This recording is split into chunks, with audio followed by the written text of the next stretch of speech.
Hello folks, today I, Yunita Yasmine Salsabilla, and my partner Kiki Virenanda Pitaloka will give you brief information about Thomas Jefferson, the third President of the United States.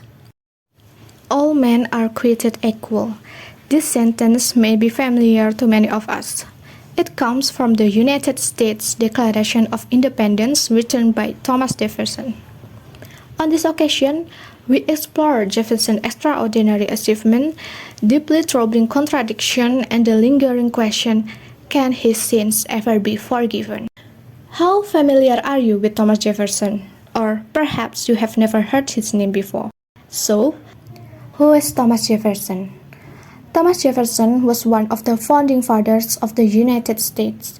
He was born on April 13, 1743 in Sethwell, Virginia, United States. He had a vision for a country founded on principles of freedom, democracy, and self-governance. Jefferson was a gifted man. He was a law student and practiced law until the early of 1770s. From 1769 to 1775, he was a magistrate and a member of the Virginia House of Burgesses. By 1774, he was actively leading the resistance against British control. In his influential pamphlet called A Summary View of the Rights of British America, Jefferson clearly outlined the colonists' desire for independence. As a member of the Second Continental Congress, Jefferson was the primary author of the Declaration of Independence. It was a document that declared the 13 American colonies independent from Great Britain and outlined the principle of individual liberty and the foundation for the country's identity. Its powerful opening lines, "We hold these truths to be self-evident, that all men are created equal," would echo throughout history as a rallying cry for freedom and equality. Following this, he returned to Virginia and served as governor for 2 years in 1779 to 1781. In 1784, Jefferson embarked on a diplomatic mission to France, initially as a trade commissioner and later as the American ambassador. Upon his return to America in 1790, Jefferson was appointed the first Secretary of State. However, ideological differences with Treasury Secretary Alexander Hamilton led to his resignation in 1793. These diverging viewpoints ultimately contributed to the formation of two distinct political parties, which were the Democratic Republicans and the Federalists. In 1796, Jefferson stood as the Republican candidate for president. However, he lost the election by 3 votes to Federalist John Adams.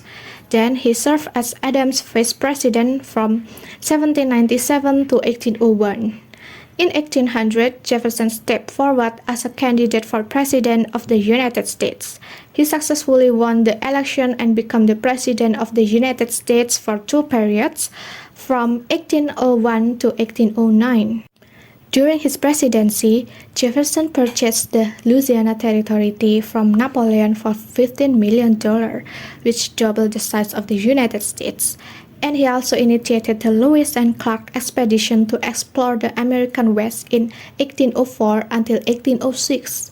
During his second term, Jefferson tried to keep America neutral in Napoleonic War, even though both England and France were disrupting American trade.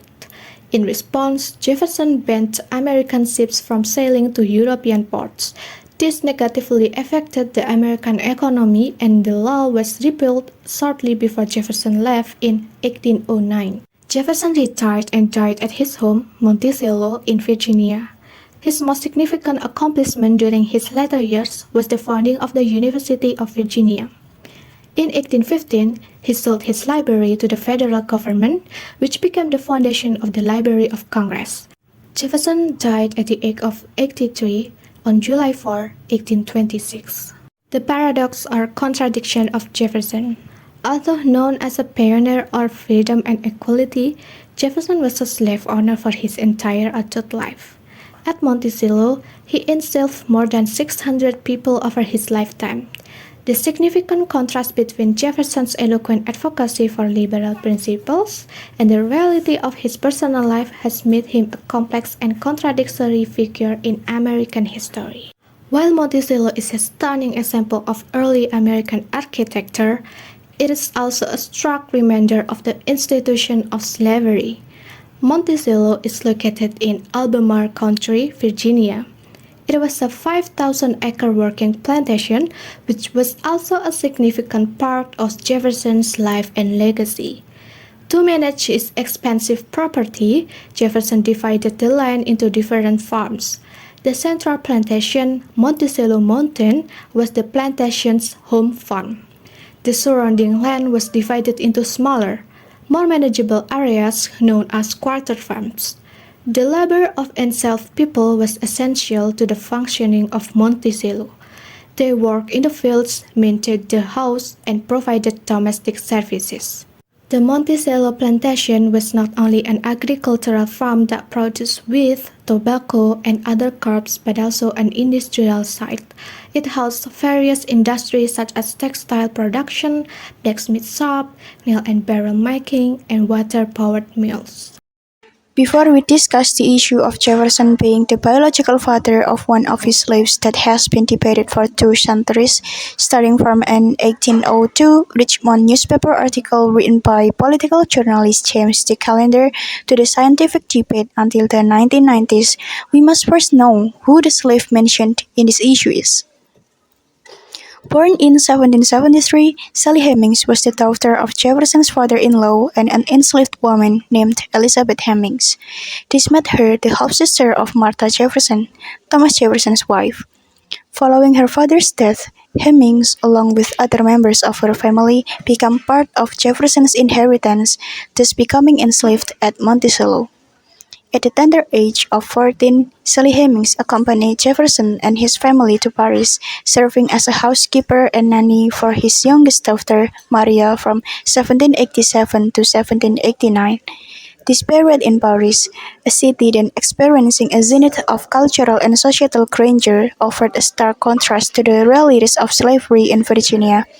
Notably, Hemings was legally free during her time in France. Why did she return to Monticello? Despite her initial reluctance, Sally Hemings accompanied Jefferson back to Virginia in 1789. However, she only agreed to return after negotiating extraordinary privilege for herself and securing freedom for her future children. According to her son, Madison Hemings, she was pregnant upon their arrival in Virginia, and tragically, the child did not survive. Between 1790 and 1808, Sally Hemings had at least 6 children with Jefferson. Sadly, 2 of them did not survive, leaving 4 surviving children: Beverly, Harriet, Madison, and Eston. The first evidence to support the Sally children being Jefferson's children is that decades after their negotiation, Jefferson freed all of Sally Hemings' children. Beverly and Harriet left Monticello in the early 1820s. Madison and Eston were freed in his will and left Monticello in 1826. Jefferson did not grant freedom to any other enslaved family unit. The second evidence is, on November 5, 1998, the science journal Nature published DNA findings on the male line of Jefferson's and Hemings. DNA testing conducted by Dr. Eugene Foster and a team of geneticists in 1998 determined that a male with Jefferson's Y chromosomes was the father of Eston Hemings, effectively ruling out Jefferson's nephew Carr as a potential father. While the study concluded that Thomas Jefferson was the simplest and most likely father of Eston, it did not definitively prove paternity. In 2000, the Thomas Jefferson Foundation reported that Thomas Jefferson was the most likely father of all 6 of Sally Hemings' children listed in the Monticello records. However, this conclusion has been challenged. In 2001, the Thomas Jefferson Heritage Society, in its report The Jefferson Hemings Controversy, argued that Jefferson's younger brother, Randolph, was the more likely father of Hemings' children. Despite the ongoing debate surrounding Jefferson's biological paternity of Hemings' children, one undeniable fact remains: Sally Hemings should be remembered not merely as Jefferson's concubine, but as an enslaved woman who, at the age of 16, assertively negotiated with one of the most powerful men in the country to improve her own circumstances and secure freedom for her children. The removal of Thomas Jefferson's statue from New York City Hall in 2021 served as a potent symbol of a shifting societal perspective on historical figures. Driven by a growing awareness of racial injustice and a renewed focus on equity, this decision reflects a critical re-evaluation of figures who, while undeniably influential, embody contradictions that can no longer be easily ignored. A significant number of city council members, particularly those from the Black, Latino, and Asian caucus, spearheaded the removal, arguing that honoring a slave owner within the seat of city government was deeply inappropriate. Council members Ines Barron eloquently articulated this sentiment, stating that Jefferson's presence was incongruous in a space where New Yorkers gathered to govern. This action ignited a heated societal debate. Proponents of removal emphasized the profound moral implications of celebrating a figure who profited from the brutal institutions of slavery. They argued that Jefferson's legacy, deeply intertwined with the exploitation and dehumanization of black people, fundamentally undermines the very principles of justice and equality that the City Hall should embody. Conversely, opponents of the removal often highlighted Jefferson's significant contribution to American history. For example, Sean Williams, a professor of American history at Princeton University, wrote in a letter read to the commission, "The statue specifically honors Jefferson for his greatest contributions to America, and indeed to humanity." Conservative commentator Chris Ross echoed a sentiment on Twitter, arguing that Jefferson should be viewed within the context of his time, acknowledging that what is considered wrong and immoral today was often accepted as normal in his era. The removal of the statue sparked concerns that it oversimplifies historical figures, reducing them to their worst actions while ignoring their positive legacies. It is undeniable that the Declaration of Independence, a document penned by Jefferson, stands as a cornerstone of American democracy. Political commentator Scott Jennings further argued that the issue transcended the question of slavery. He stated on CNN, The issue, in my opinion, is gutting the founding principles and the pillars of this country, because if you can tear out root and branch the pillars and the foundation on which this country was founded and the great people who've built it along the way, then you can really change it into anything you want and something that they did not intend it to be. The Declaration of Independence was one of the greatest leaps forward in human history. From this perspective, the statue of Thomas Jefferson in New York City Hall is not a celebration of slavery, but an acknowledgement of his pivotal role in the birth of American democracy. As Joanna Williams argues in her 2022 paper, confronting the discomfort that arises from grappling with historical truths requires a focus on indications and contextualizations, rather than resorting to erasure. So, can Thomas Jefferson's sins be forgiven?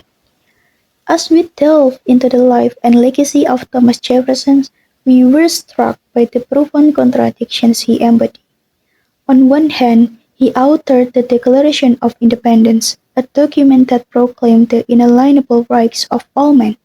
Yet, on the other, he owned slaves, a stark contradiction that continues to haunt his legacy. From our perspective as non-Americans, it's difficult to grasp the emotional weight of these issues fully.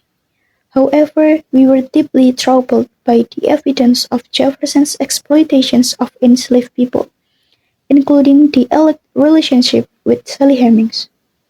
We believe that true understanding of history requires acknowledging both of triumphs and the tragedies, as well as the ideals and the contradictions. Jefferson's legacy, like that of many historical figures, is undeniably complex. Can we separate the man from his actions? Can we appreciate his contributions while acknowledging the profound harm he caused? These are questions that continue to resonate today, prompting us to critically examine our own values and how we choose to remember and learn from the past. For us personally, it's difficult to reconcile Jefferson's ideals with his actions. While we acknowledge his contributions to American history, we cannot ignore the profound injustice he perpetuated. So, what are your thoughts, guys? Can Thomas Jefferson's sins be forgiven? You guys may share your perspectives. Thank you for watching this video and see you.